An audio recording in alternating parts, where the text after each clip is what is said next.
بسم اللہ الرحمن الرحیم۔ السلام علیکم پیارے بچوں، کیسے ہیں آپ لوگ؟ امید کرتی ہوں کہ سب خیریت سے ہوں گے اور اپنا کام باقاعدگی سے کر رہے ہوں گے۔ ہم نے اس سے پہلے جو سبق پڑھا تھا وہ اذان تھا اور اس کی مشقی سوالات بھی کر لیے تھے۔ تو آج ہم لوگ اپنا نیا سبق شروع کریں گے، نبی کریم صلی اللہ علیہ وآلہ وسلم کی مکی زندگی، نزول وحی تک، ٹھیک ہے؟ اس کے بارے میں ہم لوگ پڑھیں گے۔ تو آپ لوگ کتاب کا صفحہ نمبر 36 کھولیں تو ہم لوگ آج اس کی پڑھائی شروع کریں گے۔ جی، نبی کریم صلی اللہ علیہ وسلم، پتہ ہے آپ لوگوں کو کہ ہمارے آخری نبی ہیں اور ان کی جو زندگی ہے، مکی زندگی، اس کے بارے میں پڑھتے ہیں کہ ان پر جو وحی نازل ہوئی تھی اس ٹائم تک۔ بسم اللہ الرحمن الرحیم۔ جی، سبق کا نام ہے نبی کریم صلی اللہ علیہ وسلم کی مکی زندگی، نزول وحی تک۔ اس کا ہے جو پہلا پیراگراف ہم پڑھیں گے، اس کا جو ہیڈنگ ہے حضرت ابو طالب کی کفالت۔ جی، ابو طالب کی کفالت، اس میں کیا کہ یہ پڑھتے ہیں ابھی آپ لوگوں کو بتاتے ہوئے۔ حضرت عبد المطلب نے پہلے ہی وصیت کر دی تھی کہ نبی کریم حضرت محمد صلی اللہ علیہ وسلم کی کفالت کی ذمہ داری ان کے چھوٹے بیٹے ابو طالب، حضرت ابو طالب کے ذمہ ہوگی۔ یہی وجہ تھی کہ حضرت عبد المطلب کے انتقال کے بعد حضرت محمد صلی اللہ علیہ وآلہ وسلم اپنے چچا کے گھر میں رہنے لگے۔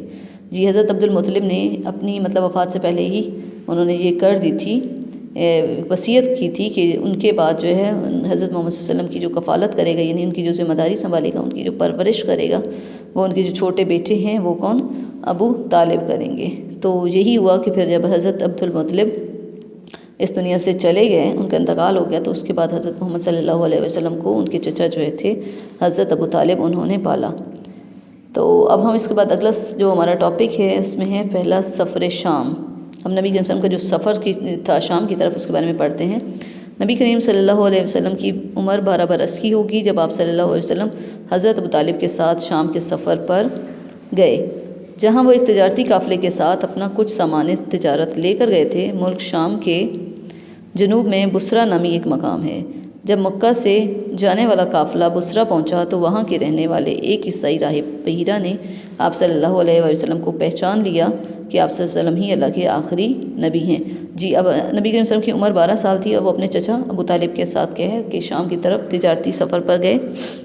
وہاں پہ وہ جو یعنی قافلے کے ساتھ گئے تھے اور کچھ سامان جو تھا تجارت کا وہ بھی ساتھ لے کر گئے تھے۔ وہاں پہ ایک بصرہ نامی مقام ہے ملک شام کے اندر، ٹھیک ہے؟ وہاں پہ جب وہ پہنچے ہیں تو مکہ سے جو ایک قافلہ جانے والا، جو مکہ سے جانے والا قافلہ ہے، وہ وہاں پہ بصرہ پہنچا تو وہاں کے جو ایک یہودی ایک عیسائی راہب تھے، انہوں نے آپ صلی اللہ علیہ وسلم کو پہچان لیا کہ یہ اللہ، یعنی ان پہ جو نشانیوں کے آثار تھے وہ اس عیسائی نے پہچان لیے اور کہا کہ آپ صلی اللہ علیہ وسلم ہی آخری نبی ہیں۔ اب صفحہ نمبر 37 پر آ جائیں۔ بحیرہ نے اسی وقت حضرت ابو طالب سے کہہ دیا تھا کہ تمہارا بھتیجا نبی بننے والا ہے۔ اس بچے میں وہ تمام نشانیاں موجود ہیں جو آخری نبی صلی اللہ علیہ وسلم کے متعلق تورات اور انجیل میں لکھی ہوئی ہیں، لہٰذا مناسب ہے یہ ہے کہ آپ کے یہودیوں کے ملک میں حضرت محمد صلی اللہ علیہ وسلم کے ساتھ داخل نہ ہوں، کہیں وہ آپ صلی اللہ علیہ وسلم کو کوئی نقصان نہ پہنچائیں۔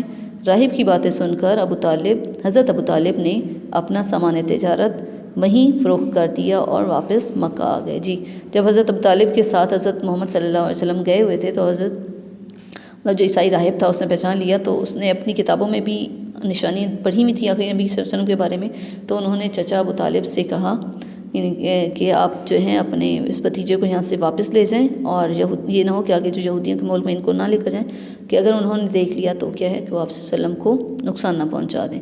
تو پھر یہ باتیں سن کر نبی کریم صلی اللہ علیہ وسلم اپنے یعنی کہ جو حضرت محمد صلی اللہ علیہ وسلم کو لے کر واپس مکہ چلے گئے۔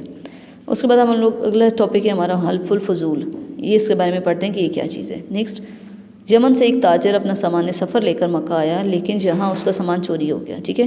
یمن سے ایک تاجر آیا، تاجر یعنی کہ جو سامان بیچنے والے، تجارت کرنے والے، لین دین کا سلسلہ۔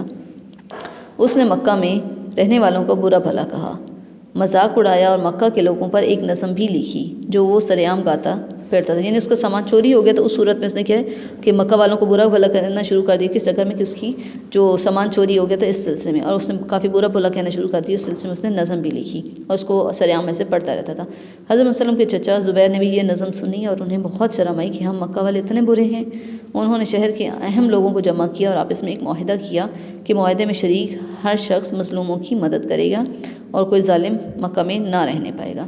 جی، جب وہ چچا حضرت محمد وسلم کی جو چچا زبیر تھے انہوں نے نظم سنی تو انہیں بھی بہت شرم آئی کہ مکہ والوں کی ظاہر بدنامی کا باعث بنتا ہے، تو پھر انہوں نے وہاں کے لوگوں کو جمع کیا اور ایک معاہدہ معاہدہ مطلب کرنے کے لیے سب لوگوں کو جمع کیا اس میں، اور کہ اس میں جو ہے مکہ مظلوموں کی یعنی جن لوگوں پر ظلم ہوگا ان کی مدد کی جائے گی اور مکہ میں کوئی بھی ظالم نہیں رہے گا، اور یہ معاہدہ حلف الفضول کہلایا۔ یہ جو معاہدہ انہوں نے کیا تھا وہ حلف الفضول کہلایا گیا۔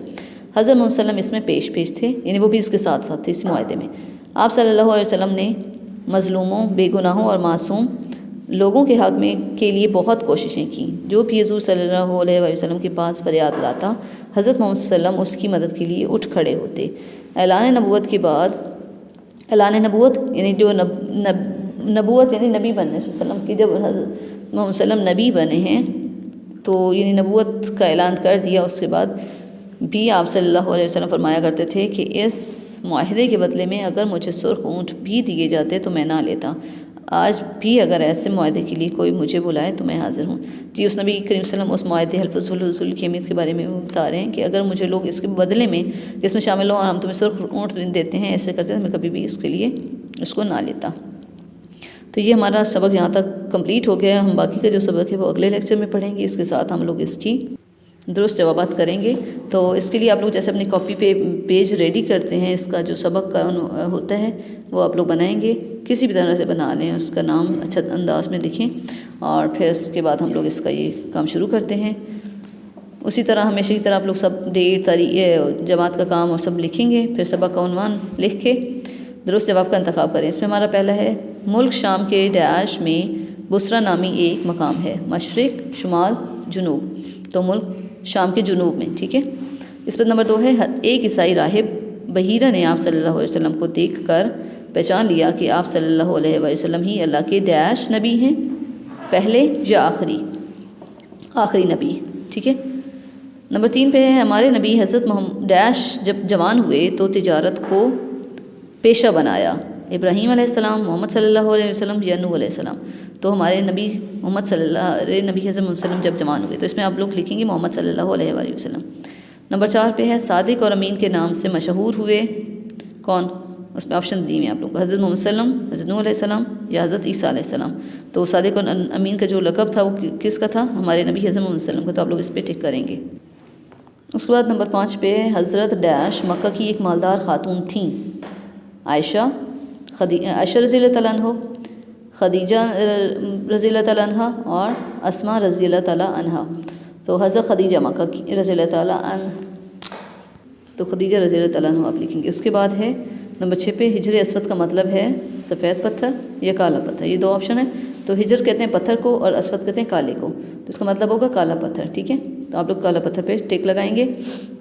آج کے لیے ہمارا اتنا ہی ہے۔ آپ لوگ سبق کی بھی پڑھائی کریں گے اور ساتھ ساتھ یہ جو لکھنے کا کام ہے یہ بھی اپنی کاپی پہ نیٹ کریں گے، اور ساتھ ہی اس جو مشق کا سوال ہے، پہلا سوال بھی ہم لوگ کریں گے۔